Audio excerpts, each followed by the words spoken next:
Good morning, this is your Kelso Report for Monday, August 6th, and I'm your host, Clark Kelso. We begin with the Ninth Circuit case under the False Claims Act. In Hooper v. Lockheed Martin, the Ninth Circuit resolved two very interesting legal issues in the context of a qui tam action against Lockheed Martin for alleged violations of the False Claims Act. The first issue was a choice of law problem that arose when Lockheed successfully had the case transferred from Maryland to California on foreign nonconvenience grounds. The False Claims Act does not have a statute of limitations, so under the usual rules, federal courts borrow the most analogous state limitations period. Maryland had a 3-year period, while California had a 2-year period. In an issue of first impression for the Ninth Circuit, the court held that the 3-year period of the transferor jurisdiction applied, so as to avoid forum shopping by defendants through a forum nonconvenience motion. The second legal issue was whether the False Claims Act was violated if a company submitted a bid to the government that was knowingly substantially less than the company intended to charge the government. In essence, the question was whether deliberate underbidding violates the False Claims Act. The Ninth Circuit held that false estimates, defined to include fraudulent underbidding in which the bid is not what the defendant actually intends to charge, can be a source of liability under the FCA, assuming that the other elements of an FCA claim are met. A rather interesting holding in the context of government procurement. Next, a habeas corpus decision from the Ninth Circuit. The Arizona petitioner in Dickens v. Ryan had his petition for habeas denied by the district court. He had been sentenced to death on each of 2 counts of felony murder for the 1991 killing of 2 victims. He challenged the death sentences, arguing that, first, the Arizona Supreme Court's application of Edmund v. Florida and Tyson v. Arizona was unreasonable. Second, the Arizona Supreme Court based its decision on an unreasonable determination of the facts. And third, his trial counsel rendered ineffective assistance by failing to investigate and present certain mitigating evidence during sentencing. The majority of the Ninth Circuit panel rejected the first 2 claims, concluding that the Arizona courts could reasonably have found that the petitioner, who was the getaway driver, was an active enough participant in the planning and execution of the crime to be sentenced to death, even though he did not personally kill either of the victims.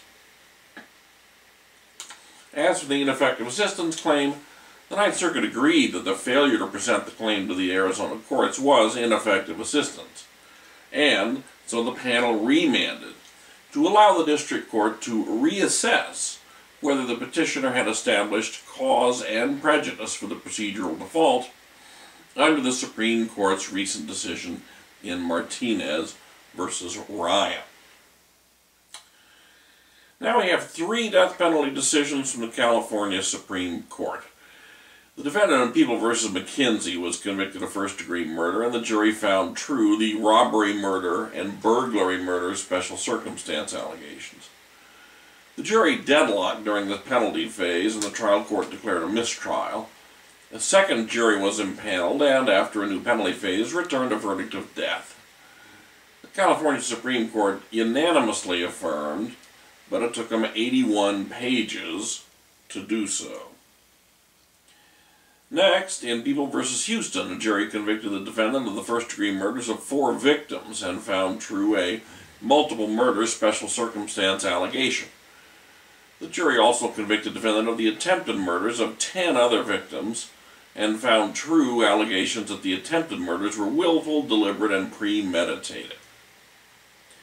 It took the Supreme Court of California 56 pages to unanimously affirm this death sentence. And finally, in People v. Gonzalez, the defendant was convicted of murder. The jury found as a special circumstance that the murder was intentional and involved the infliction of torture. The Supreme Court unanimously affirmed this one with an 85-page opinion. Let's turn to something more interesting, civil procedure and mootness. The plaintiff, a motorcycle club incorporated as the Mongols Nation Motorcycle Club, sued the city of Lancaster and various city officials, who threatened to take steps to prevent the club from holding a convention in the city. The trial court denied defendant's special motion to strike the complaint under the anti-SLAPP statute, and defendants appealed. 1 week after the plaintiff was served with the defendant's opening appellate brief, the club filed a certificate of dissolution with the California Secretary of State, indicating the corporation had been completely wound up. Although a dissolved corporation continues to exist for the purposes of winding up its affairs, the 2nd District held in Mongols Nation Motorcycle Club v. City of Lancaster that the continued pursuit of the lawsuit cannot be deemed part of the winding up process of Mongols, Inc., in that the certificate of dissolution indicated the corporation was at all times devoid of any assets, debts, or liabilities, and therefore had nothing to wind up. As a result, the dissolution of Mongols during the pendency of the appeal rendered the appeal moot. The court ordered the matter remanded to the trial court, with directions to dismiss the action in its entirety. Finally, a case involving accounting malpractice and statutes of limitations. The former CEO of a company filed an accounting malpractice action against the defendant, alleging professional negligence arising out of their performance during 2001 and 2002 of auditing duties for the company, of which the plaintiff was CEO. But the plaintiff did not file the action until 2010. The Superior Court granted a demurrer on the ground that the action was filed long after the applicable 2-year statute of limitation had passed. And the 4th District affirmed in Zajkowski v. Haskell and White. The CFO for the company had admitted back in 2002 that he had improperly caused the company to fail to pay payroll taxes, and that failure ultimately led to the CEO's personal liability for those taxes as a result of IRS proceedings that lasted from 2006 to 2009. Well, given these facts, there really was no plausible basis for the plaintiff's claim of a delayed discovery. The plaintiff was on notice as early as 2002, when the CFO confessed his wrongdoing, that the audits had missed something pretty big, and the plaintiff should have begun exercising greater due diligence at that time, not waiting 8 years before filing suit. And that's today's Kelso Report. Have a great day in the law.